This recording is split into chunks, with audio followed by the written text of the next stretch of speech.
Hi everyone, welcome back to Nettlefest. I hope you've been enjoying the offerings that we've been giving you. I've just done a guided meditation with the nettle with Helena, which was fantastic, so I'm really in the zone now. So I'm just going to have a little chat now about kind of products that you can make for nettles, with nettles. What I just wanted to mention, which I meant to mention earlier when we were talking about the harvesting, is that there are literally species of nettles in pretty much every single country in the world. In the UK we have 3 different types. The uses and the benefits of nettle are interchangeable with all those species. The 3 we have here are Urtica Diotica, probably the one you're most familiar with. That's the one that grows up pretty tall. We also have Urtica urens, which is a much smaller annual nettle that grows up to about 30 centimetres. You've probably seen it before. I realised, I just thought it was little new patches of growth of nettle, but that's actually a separate species. And then we do have the Roman nettle, which I'm now going to mispronounce for you. Polyphera urens. Well, it's the Roman nettle anyway, it's the ones they brought over. It's not very common in the UK purely because obviously we're not very hot here. It's used to hot growing conditions. I've never seen one in the wild. I would love to. I've seen pictures. They get a really beautiful little ball, a seed head ball, and I'm guessing they will, if you can see them in the wild, it would probably be down south coastal areas where it's a bit more rocky. So I'm just going to have a little bit of a talk about the nutrient content as well. They're basically nature's multivitamin. If any of you saw a couple of weeks ago, London Parks did a Nettlefest, which was great, and there was a great video on there that went really in depth into the nutrient content, and I think they've got all their videos on YouTube, so you can look that up. It was really informative, and she had great infographics, which I haven't got. But I'll go through briefly. I don't really want to bore anyone by reeling off a big list, but yeah, nettle is very high in protein, higher than any other plant. In fact, about 30% of its weight is protein. It's also fairly high in fibre. The vitamin content, it contains vitamin A, contains vitamin C, E, F, K and P. It's got a number of vitamin B complexes in. It's got thiamine in, riboflavin in, niacin and B6, which are all in quite high levels, and they're all antioxidants. It's got 16 free amino acids, as well as I mentioned earlier, carotenoids, lutein, epoxide and luteoxanthin. And it's actually got more beta carotene than carrots. It's also got a good mineral content. It's got zinc in there, iron in there, magnesium, copper. It contains selenium, boron, bromine, calcium, chlorine, potassium, phosphorus, sulfur, chromium, sodium, iodine and chlorophyll, obviously. And chlorophyll is, you know, it's kind of the plant's equivalent to blood, and nettle is really rich in chlorophyll, and in fact there's only 1 molecule difference between chlorophyll and blood, which is quite interesting. So yeah, it's a bit of a powerhouse really. So yeah, obviously food wise there's all sorts you can do with it. We talked about the harvesting and the storing earlier. If you're using nettle fresh, you could pretty much use it as you would spinach or kale or any other kind of leafy green. So you could be putting it in soups, stews, any kind of things like, you know, curries, pakora, anything like that. We've also pasta, that's another one, goes lovely in pasta. We also started making up a superfood mix, which You can put the dried leaf in, the powdered leaf, but we were also putting the seed in. The seed has been used in the past as a salt substitute, so that was our starting point really, and we kind of were putting turmeric in there, toasted sesame seeds. If you want the full recipe, get in touch with us, we've got that about somewhere. And we were just using that liberally in all sorts, and even adding it to oils and using it as a kind of a coating for vegetables or meat or fish, anything like that. We also, the one year, made up some balls that were sweet. So we used the nettle, which was whizzed up with some dates, and just kind of made these really sticky balls. And then Annie had the great idea of dipping them in chocolate, proper chocolate, dark chocolate, which actually made them even nicer. So they were beautiful, and that's the raw nettle just whizzed up. So again, just get in as many of those nutrients as you can, because obviously if you're cooking them and they're in water, if what you're producing at the end doesn't have that water, a lot of your nutrients will have gone into that water. So of course you can make up a tea, which is obviously really simple. We usually use these coffee filters to make any kind of herbal tea. They're just really great. So yeah, you literally bung the nettle in, and then any kind of flavouring. I mean, I have to say, it's a bit of a dirty secret of mine, I'm not a massive fan of straight nettle tea. So what I would often do is do mixes. It goes really well with mint, lemon balm, anything you want to mix it with really. We were doing a lovely one in winter which had got some dried orange peel in, cardamom, rosemary, so it was almost a bit of a chai, nettle chai. You can of course also make cordial, makes a beautiful cordial, comes out a beautiful colour. And so yeah, tea is really great, all the nutrients will be straight in there, and then you're drinking them straight away. You can also buy commercial nettle extracts. I can't remember, it has got a chemical name obviously. It's used quite extensively in the food industry and the cosmetics industry. If they're using it, it will usually be a particular compound that they've extracted, so you won't just see straight nettle on the ingredients list of something.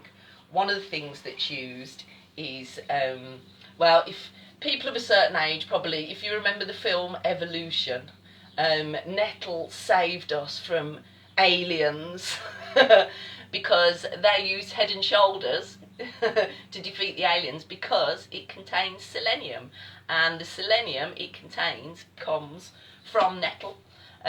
Nettle's quite high in selenium, and interestingly, it actually remediates an excess of selenium from the soil.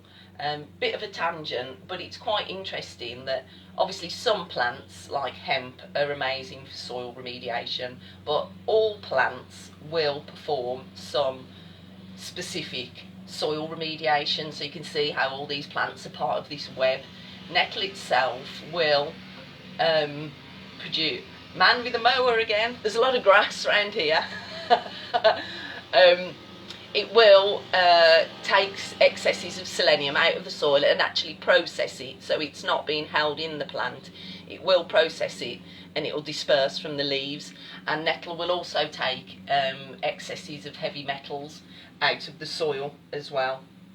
So yeah, so I'll talk a little bit about the herbal compounds and the actions, the herbal actions it has. So there's a lot of chemical compounds in nettle. They've found so far about 50 different chemical constituents in nettle. The roots have been studied extensively. That's been used in treating prostate cancer, and also the sting itself. You might not want to be too upset when you get stung, because that contains all sort of good stuff. It contains serotonin, it contains histamine, which is why it makes a really good balm to treat a nettle sting. Right, these are the herbal actions. I'll just run through those. So It's astringent. Oh, actually, I've just seen my notes on the sting there. They're kind of haphazard, my notes. I might jump around a bit. I apologise for that. I am working on it. They contain acetylcholine, the stings, which is a neurotransmitter. So they are literally feeding your brain. Yes, I've got it here. This is the chemical symbol for acetylcholine. So yeah, the actions, the herbal actions of the stinging nettle, it's astringent, it's diuretic. So just a word on that, obviously you don't really want to be drinking too much nettle, because then you'll be flushing essential salts, things like that, out of your system, so you do have to be careful there. Obviously it's used as a general tonic, being so high in nutrients. It's a pain-killing herb. It helps to strengthen and heal the respiratory system. It's, I can never say that word, rubefacient. Helps with redness of the skin, blood flow, circulation. So as I've seen a lot of people saying, urtification, where you whip yourself. Apparently that's why the Romans brought it over, because they're freezing.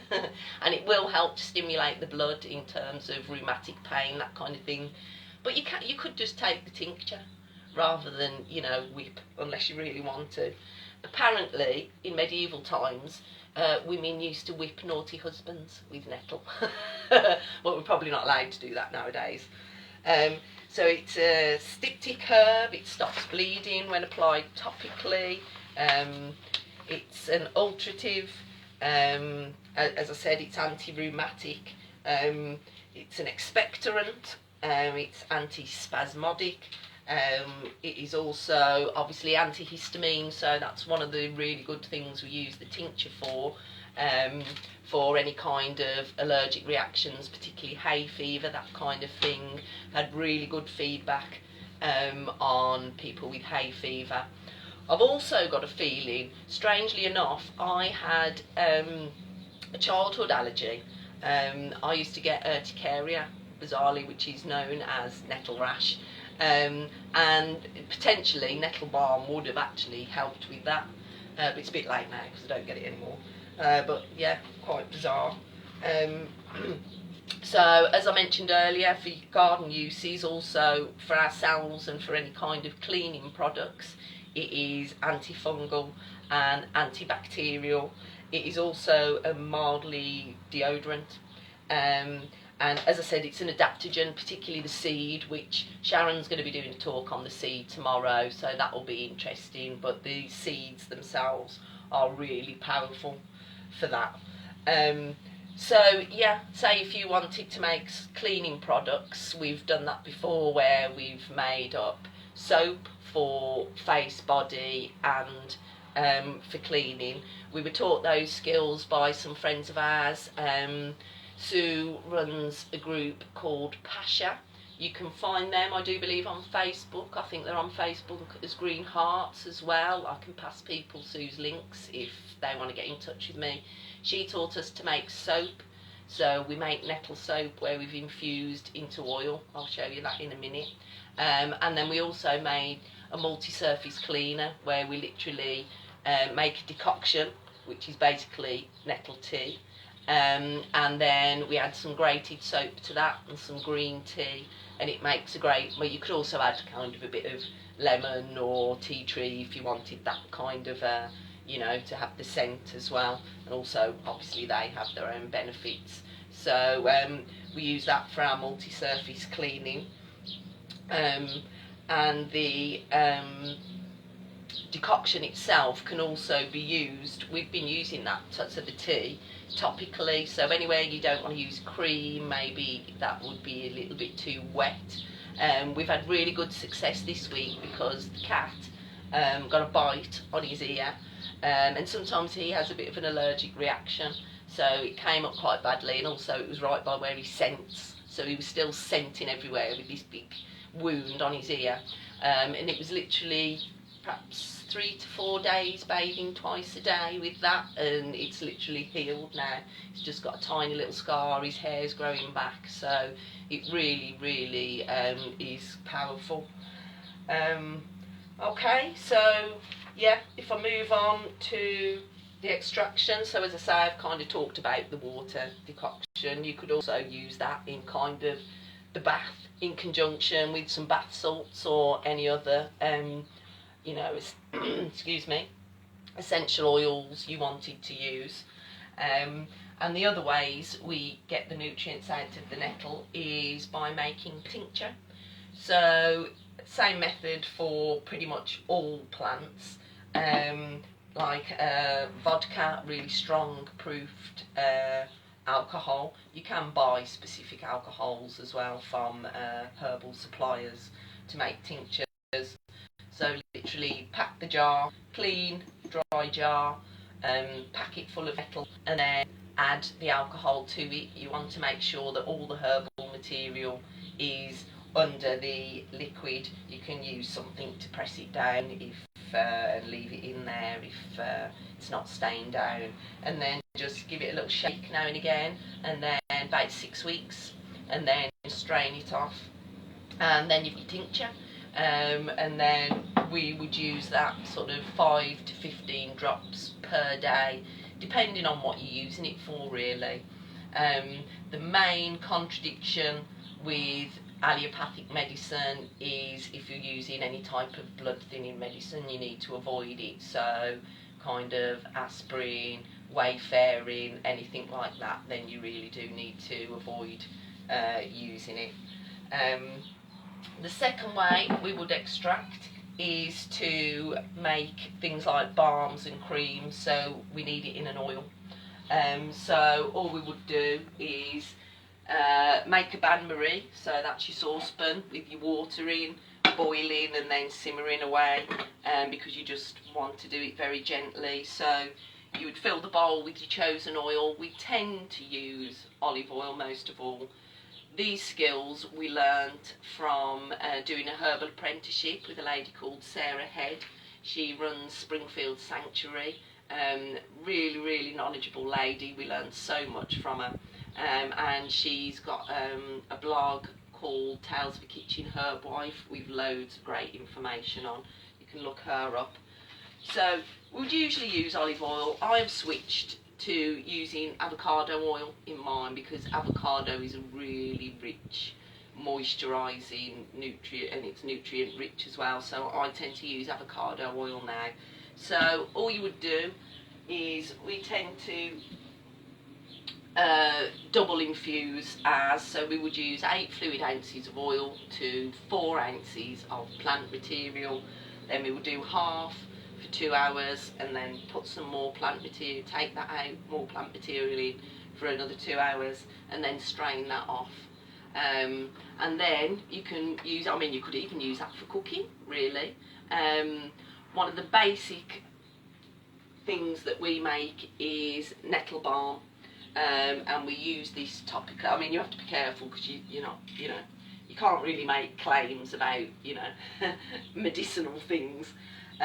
But we use it bumps, scratches, little cuts, any kind of, like it said, redness of the skin, rashes, that kind of thing. That's it there.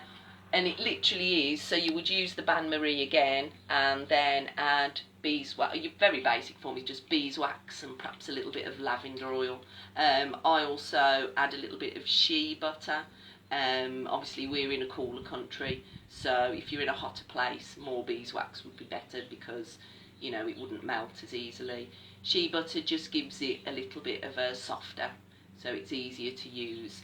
If you're vegan, you're not going to want to use beeswax. I'm not overly knowledgeable, but obviously you could use something like coconut oil, which will harden by itself, perhaps keep it in the fridge. And yeah, you could still add shea there, so that might be quite a nice mix. We've also made bath bombs with the powdered nettle. That's really fun to make. I've made that with a lot of young people. It's really great fun, they love that. Face masks we've also made. I made that by adding some very fine oats and some clay. I've got quite big ginger. I get a lot of rashes and that kind of thing, and very soothing on the skin That was great. We've also made shampoo. We did that in a workshop. Have I got that in here? Because I can't remember how we made it. I'll just have a look. Don't know if I have. It's not in this one. Okay. Well, yeah, if you want the recipe for shampoo, again, this is why sort of L'Oreal use it massively, because it is so good for the scalp, you know, any, obviously, head and shoulders, dandruff, that kind of things. That's why they put the selenium in there. And we also make a cream that's a little bit more advanced, because you're making an emulsion there, basically like a mayonnaise. All these recipes are on my website, the Wildwood Emporium at WordPress. As I said earlier, we've also got a lot of that information on the Sandwell and Birmingham Permaculture website, as well as in some of the files on Facebook. We've got a few as well. If there's anything you can't find, just give us a shout and we can pass on the information, because we're amassing a Nettle files. We have got a storage cloud on Mega, which has got all sorts of stuff in, because every time I come across any kind of university studies, of which there are loads on all kinds of random stuff to do with nettles. I've even got one on fibres, where they were using the fibre inside the stalk for making car interiors. And also you can use the paper, you can use those to make paper as well, which is pretty cool. So that can be used for all sorts of stuff as well. This is another thing I made the other day, which was with coconut butter. This one hasn't actually got nettle in, but I made a green tea butter, which you could infuse the nettle in at that point. And this is lovely. This is like a hands and feet scrub with sea salt in. Really, really nice. So literally you could add nettle to kind of any of your existing products that you're making, and it would really give it a boost. Yeah, so I think that's pretty much all I was going to run through on that one. I'm just going to run through now what's happening on Sunday. So obviously the last thing to go today is Annie's Death Nettle Cocktails. The YouTube premiere for that will be going up at 4 o'clock. I do, it's right in front of you, Nerys. Yes, 4 o'clock. So tomorrow I'm going to do a little bit of a talk about mythology and folklore on nettles. That's quite a massive subject, because they've been around for a long, long time. Then at 1 PM tomorrow we've got another YouTube premiere, and that's going to be with Annie. She's making a nettle quiche. Then at 2 PM we've got Sharon's talk, which I'm really looking forward to. That's nettle, an energetic adaptogen for the electrical age. Very exciting, so I'm looking forward to that. At 3 o'clock we are having just a round table group discussion about nettle, and that's going to be on Zoom. The links are up on Facebook and on the event, so please join us for that. We'll just be informally chatting about how much we love nettles, passing on information. If you want to learn anything about nettles, or if you've got any information that you'd like to share about nettles or your own experiences, that would be really cool. So you can get the link online and join us for that. And then we'll be closing it off tomorrow at 4, and I will be reading the second part of the Nettle Epoch. So yeah, join us for that as well. Alright then, thanks guys, catch you later, bye.